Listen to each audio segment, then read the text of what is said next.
લખાણમાં તમે જોઈજો હરામખોરો એવો શબ્દ લખેલો, હરામખોરો કોઈ બતાવવા તૈયાર નથી કે કોણ આરોપીઓ હતા.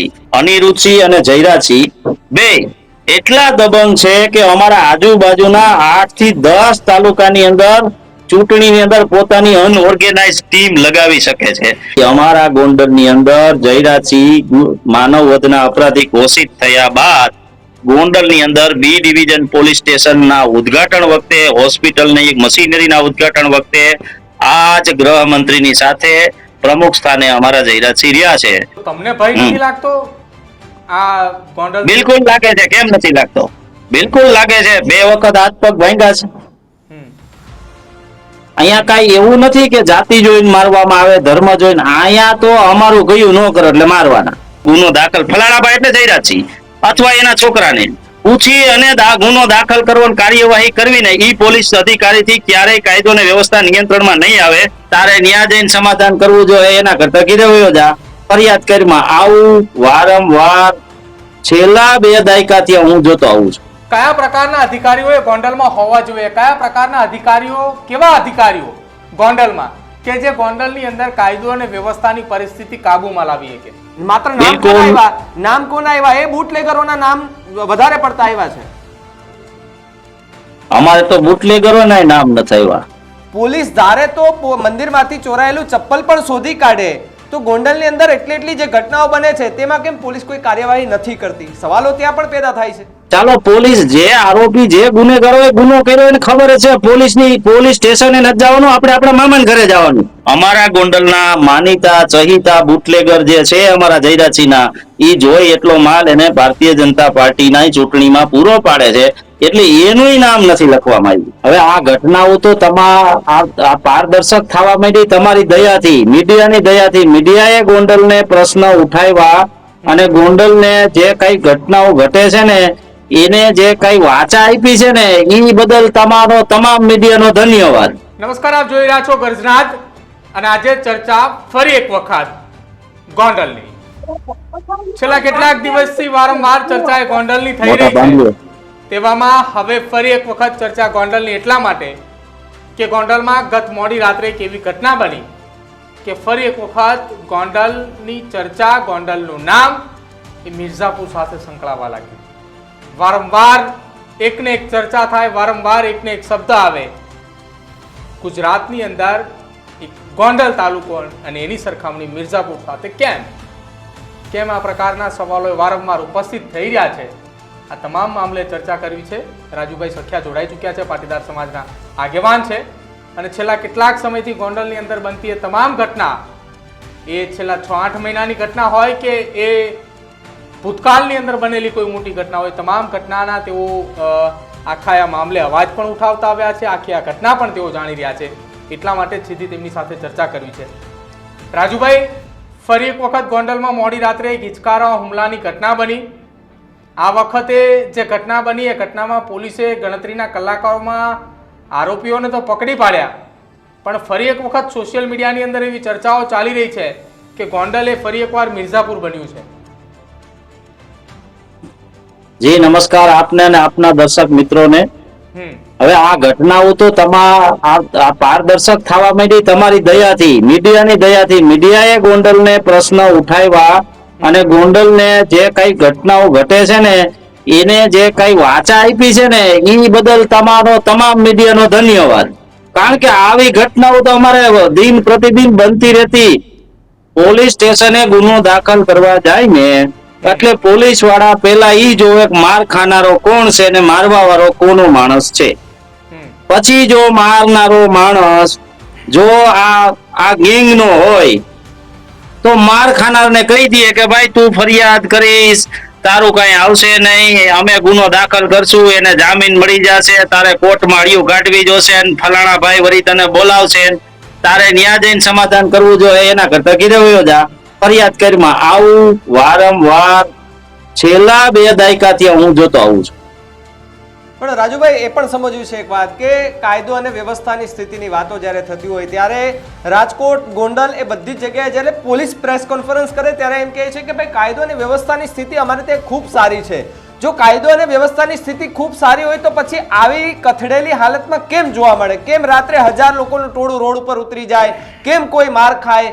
કેમ કોઈને લાકડીના પાય પડે, લાકડાથી માર મારવામાં આવે અને હોસ્પિટલમાં દાખલ કરવામાં આવે?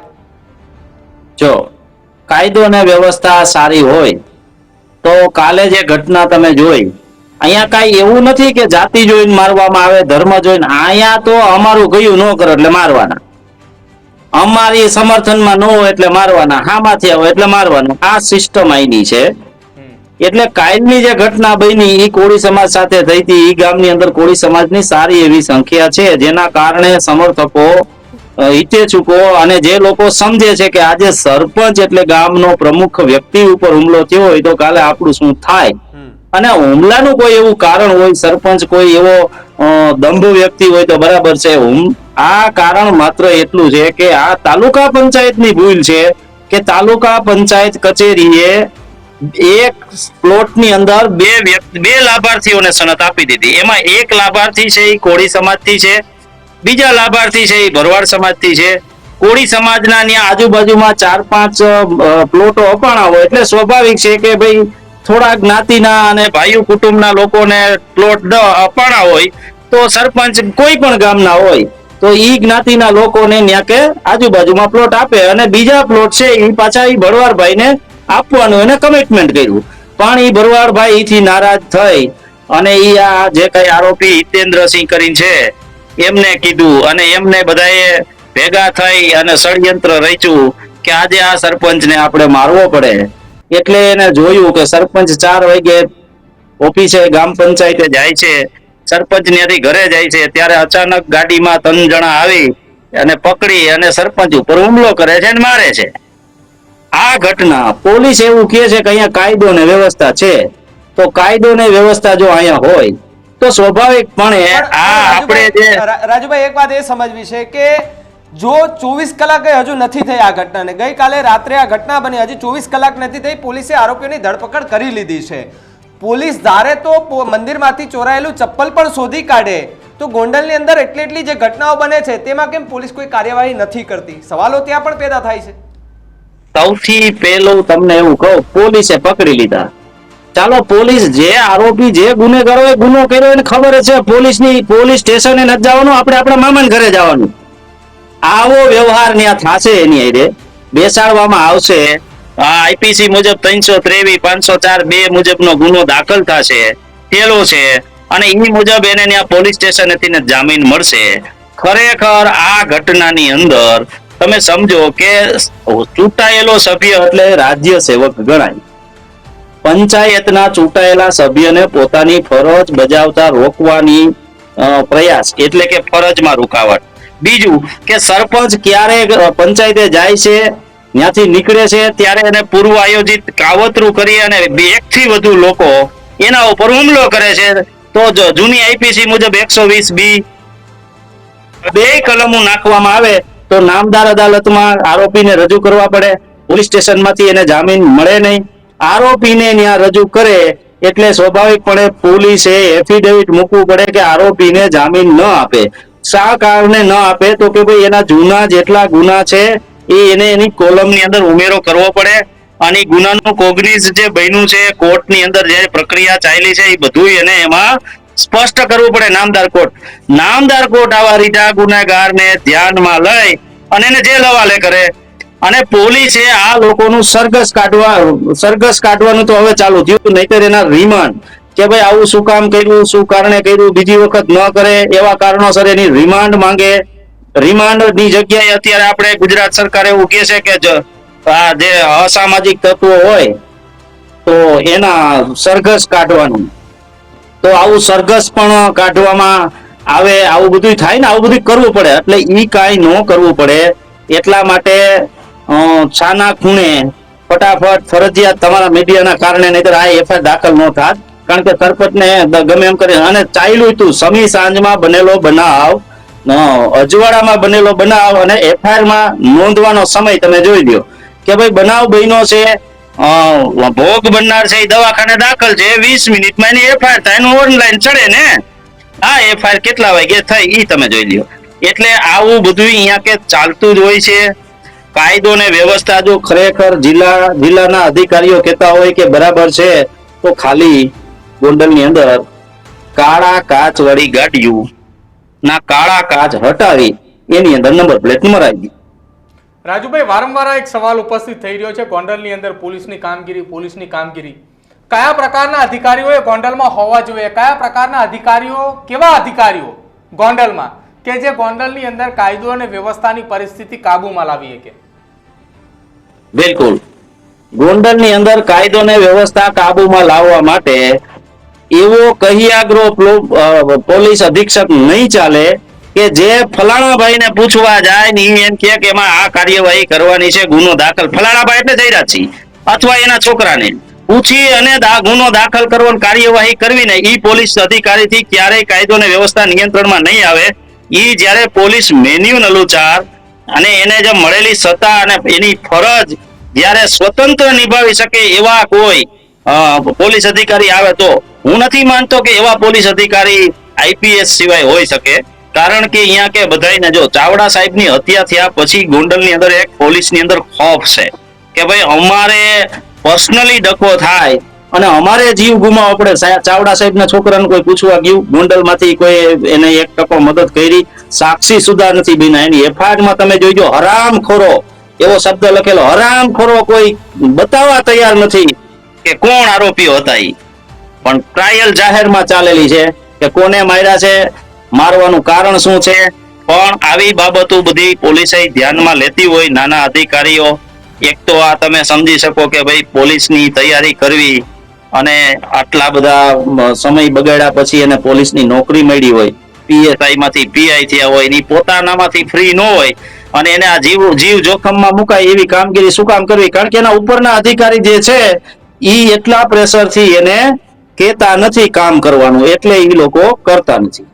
રાજુભાઈ, તમે છેલ્લા 2-4 ઘટનાઓ જોઈએ, છેલ્લી 2-4 જે બનેલી છે ગોંડલની અંદર, એ ગોંડલમાં એ રાજકુમાર જાટના કેસથી લઈને અત્યાર સુધીની વાત કરીએ તો રાજકુમાર જાટના કેસમાં હજુ પણ એ પરિવાર એમ કહી રહ્યું છે કે આખી આ ઘટનામાં હત્યા થઈ હોવાની વાત કરી રહી છે. હવે આ ઘટનાની અંદર ગ્રાન્ડ માસ્ટર સિફુજી એક સોશિયલ મીડિયાના માધ્યમથી એક વિડીયો બનાવીને કહ્યું કે આ કેસની તપાસ સીબીઆઈ કરે. તો સીબીઆઈની આ કેસમાં માંગ વારંવાર ઉઠી રહી છે. ઘટના બની અને લગભગ હવે રાજુભાઈ 35 થી 40 દિવસ જેટલો સમય થવા આવ્યો. કેમ હજુ આ ઘટનામાં એ રાહ જોવાઈ રહી છે? કયા રિપોર્ટની અથવા શેની રાહ જોવાઈ રહી છે? પ્રથમ તો ગોંડલની ઘટના જે છે બનેલી એમાં કોઈ રિપોર્ટની રાહ જોવાની નથી. એમાં માત્ર ફરિયાદી એટલે કે મૃતકના પિતા રતનલાલ જાટ એવું કહે છે કે મારા છોકરાને જે પ્રમાણે માર માર્યો છે, જે લોકોએ માર માર્યો છે, ઈ જયરાજસિંહની ઘરે લાગેલા ગ્રાઉન્ડ ફ્લોરના સીસીટીવી કેમેરાની અંદર કેદ છે. તો કેમેરા એને જાહેર કરવા જોઈએ, પોલીસે કેમેરા કબજે લેવા જોઈએ, કબજે લઈને ગુનો દાખલ કરવો જોઈએ. બનતો હોય તો, ન બનતો હોય તો તમારા માધ્યમથી, મીડિયાના માધ્યમથી સમગ્ર વિસ્તારને કેવું જોઈએ કે રતનલાલના છોકરાને તમે મહેમાન ગતિ કરાવી હતી, માર માર્યો નથી.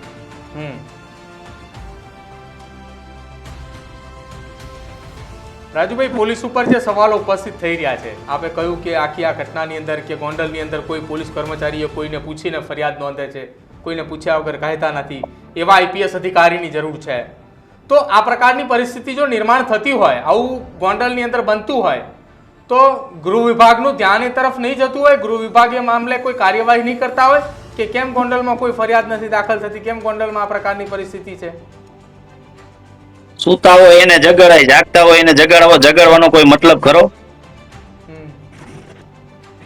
આ જ ગૃહમંત્રી પ્રોટોકોલ છે, મિનિસ્ટરોનો પ્રોટોકોલ છે કે કોઈ પણ માનવ વધના અપરાધીને ક્યારેય પણ મિનિસ્ટર પોતાના પ્રોટોકોલની અંદર, પોતાના કોઈ જાહેર કાર્યક્રમની અંદર પ્રમુખ સ્થાન આપતા નથી. અમારા ગોંડલની અંદર જયરાજસિંહ માનવ વધના અપરાધી ઘોષિત થયા બાદ ગોંડલની અંદર બી ડિવિઝન પોલીસ સ્ટેશનના ઉદ્ઘાટન વખતે, હોસ્પિટલની એક મશીનરીના ઉદ્ઘાટન વખતે આ જ ગૃહમંત્રીની સાથે પ્રમુખ સ્થાને અમારા જયરાજસિંહ રહ્યા છે. તો સ્વાભાવિક છે કે અહીંયા કે કદાચ પ્રોટોકોલ પૂરો થઈ જાય છે અને શું કહેવાય, કાયદો અને વ્યવસ્થાની ગૃહમંત્રી તરીકે તેઓની ક્ષમતા ઈ પણ પૂરી થઈ જાય છે. પણ રાજુભાઈ, જ્યારે ચર્ચાઓ થઈ રહી હતી અને પેલા થોડાક સમય પહેલા કે હર્ષ સંઘવીએ એવી પણ જાહેરાત કરી હતી કે 100 કલાકની અંદર લિસ્ટ બનાવો, જે ગુનેગારો છે તેની ઉપર કાયદેસરની કાર્યવાહી કરવા માટે એક લિસ્ટ બનાવો. લિસ્ટ પણ લાંબુ તૈયાર કરવામાં આવ્યું હતું, પણ અમુક એવા ગુંડા તત્વો કે જે સત્તા પક્ષ સાથે જોડાયેલા હતા એમણે પણ ગુનાહિત કૃત્ય કરેલા છે, તો એ લોકોના તો નામ પણ બહાર નથી આવ્યા કોઈના. માત્ર નામ કોના આવ્યા, નામ કોના આવ્યા, એ બુટલેગરોના નામ વધારે પડતા આવ્યા છે. અમારે તો બુટલેગરોના નામ નથી આવ્યા. આમાંય ચહિતા રહિતા બુટલેગરો હતા એ હજી ખુલ્લે આમ ફરે છે. કારણ કે જેથી ચૂંટણી હોય, જેથી દારૂની જરૂર પડે, ત્યારે ગમે એવી પાબંદી હોવા છતાં અમારા ગોંડલના માનીતા ચહિતા બુટલેગર જે છે અમારા જયરાજસિંહના, એ જોઈ એટલો માલ એને ભારતીય જનતા પાર્ટીના ચૂંટણીમાં પૂરો પાડે છે, એટલે એનું નામ નથી લખવામાં આવ્યું. એટલે અહીંયા તો અમારે તો બસ એવા કેવા કે ભાઈ સામાન્ય ડખા, ફેમિલીના ડખા હોય એવા લોકો, ગામના વિવાદ હોય એવા લોકોનું અસામાજિક લિસ્ટ બનાવ્યું, એના કનેક્શન ને નળ કનેક્શન કાપી નીકી અમે વયા જાય, પછી તમે હાંધી લઈ જાઓ. બરાબર, આવું બધું નાટક અહીંયા ગોંડલમાં કેવા માત્ર થયું, પણ ક્યાંય તમને ગ્રાઉન્ડ ઉપર દેખાશે નહીં. અસામાજિક તત્વોનું મોટી યાદી બને તો ગુજરાત રાજ્યની 182 બેઠકમાંથી 73 વિધાનસભા જેવડી યાદી કોઈ દિવસ ના બની શકે, એવડું અસામાજિક પણ અહીંયા છે. પણ આ અસામાજિક તત્વો અમારા ભારતીય જનતા પાર્ટીની પ્રત્યેક ચૂંટણી ટાણે બોગસ મતદાન કરવા માટે આ ટોળાની અનઓર્ગેનાઇઝ ટીમની કાયમી જરૂર છે. એટલા માટે ના તો સરકાર ના તો અહીંયાનું સ્થાનિક પ્રશાસન આ વસ્તુ કરશે નહીં. બીજું તમને કહી દઉં કે અમારા ગોંડલના ગુંડા, જેને હું તો વર્ષોથી કહું છું કે આ તો ગેંગસ્ટરો છે. અમારા ગોંડલના ગેંગસ્ટરો બે, અનિરુદ્ધસિંહ અને જયરાજસિંહ બે એટલા દબંગ છે કે અમારા આજુબાજુના 8 થી 10 તાલુકાની અંદર ચૂંટણીની અંદર પોતાની અનઓર્ગેનાઇઝ ટીમ લગાવી શકે છે. એટલા માટે ભારતીય જનતા પાર્ટીને એનાથી ઉજળાશ મળે છે, અને ઈ ઉજળાશના કારણે સરકાર પણ આ અસામાજિક તત્વોને ઉજળાશ આપવામાં જવાબદાર રહેશે. રાજુભાઈ, થોડા સમય પહેલા ગોંડલની અંદર એવી માંગ ઉઠી હતી કે સ્વર્ગસ્થ વિનુ સિંગાળાની પ્રતિમા મૂકવામાં આવે, ગોંડલને ભયમુક્ત બનાવવા માટેની તૈયારીઓ કરવામાં આવી રહી હોવાની ચર્ચાઓ ચાલી હતી. શું એ પ્રતિમા મૂકવાથી ગોંડલ એ ભયમુક્ત બનશે? ઇતિહાસથી પ્રેરણા મળે છે. આવું તો આપણે કાયમી જોયું છે અને આપણે અનુભવ્યું છે, અને આપણે સ્વીકારવું પણ પડે. વિનુભાઈનો ઇતિહાસ જરૂરી છે, એટલો જ પોપટ બાપાનો ઇતિહાસ પણ જરૂરી છે. જો પ્રતિમા મૂકવાની થાય તો આ બંને મહાનુભાવોની પ્રતિમા મૂકવી જરૂરી છે. એટલા માટે આવનારી પેઢી જે ઇતિહાસ નથી જાણતી એને ખબર પડે, અને ઈ જો અહીંયા ભય મુક્ત થાય એવા પ્રયાસ સર આવું કરવું વ્યાજબી લાગ્યું. એટલા માટે જિગીતાબેન અને એની ટીમ ઈ બાબતે કામગીરી કરે છે. જી રાજુભાઈ, એ કામગીરીથી એવું સંતુષ્ટતા મળશે કે ગોંડલની અંદર ભય દૂર થશે એમ? પ્રયાસથી હંમેશા પરિણામ મળ્યા છે. પ્રયાસશીલ છીએ અને પ્રયાસ કરતા રહીશું. હું તમારા માધ્યમથી જણાવું લોકોને કે મારી લડાઈ, હું એક સામાન્ય ખેડૂત છું. મારી કોઈ પૂર્વજોમાં એટલે કે 7 પેઢીમાં કોઈ ગ્રામ પંચાયતનું સભ્ય પણ સુધા નથી રહેલું.